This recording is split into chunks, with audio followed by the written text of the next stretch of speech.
ও দুনিয়ার মানুষ, রাসূল সাল্লাল্লাহু আলাইহি সাল্লাম স্পষ্ট বলে দেয়, কোরআনের ভাষায় আমরা জানতে পারি। রাসূল সাল্লাল্লাহু আলাইহি সাল্লাম বলেন, আমি যেটা জানি, আমি যেটা চোখ দিয়া দেখছি, আমি যেটা ফিকির করি, তোমরা যদি এই চিন্তা করতা, তোমরা যদি এই ফিকির করতা, তোমরা যদি তোমাদের দুইটা চোখ দিয়া দেখতা, তোমাদের মুখে কোনোদিনও হাসি আইতো না। কি আইতো না বলেন তো? কোনোদিনও তোমরা হাসতে পারতা না।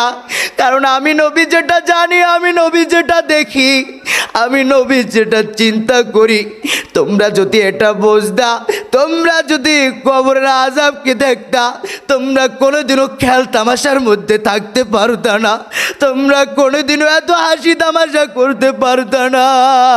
আর আমার আল্লাহ বলেন, ইয়াওয়াদ্দুল মুজরিমু লাউ ইয়াফতাদি মিন আযাব ইয়াউমিযিন বিবানি। ছেলে তার মাকে চিনবে না, মা তার ছেলেকে চিনবে না, আত্মীয় স্বজনকে ডাক দিবে আর বলবে, আল্লাহ আমারে তুমি জাহান্নাম দিও না। ওগো দয়ার মালিক, আমার পিতাকে জাহান্নামের মধ্যে নাও, আমার মাকে জাহান্নামের মধ্যে নাও।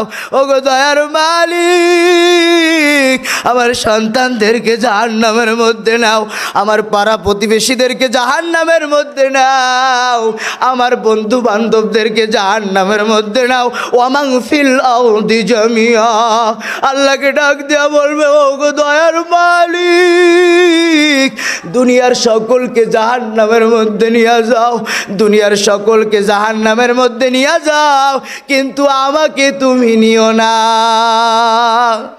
দেখছেন কি বলবে?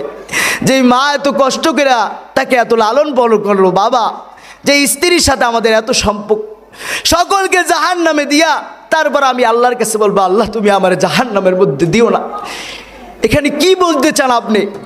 বুঝতে হবে যে ওই ব্যক্তি যখন জাহান্নাম নিজের চোখ দিয়া দেখবে, তখন এই দুনিয়ার পিতা মাতা যত কিছু রয়েছে, আমাদের পাড়া প্রতিবেশী, দুনিয়ার সকল মানুষকে সে ভুলে যাবে। কারো কথা তার মনে থাকবে? আরে মানুষ দেখে কেমনে আর বুঝাবো, কেমনে বলবো? ভাই আল্লাহকে ভয় করো।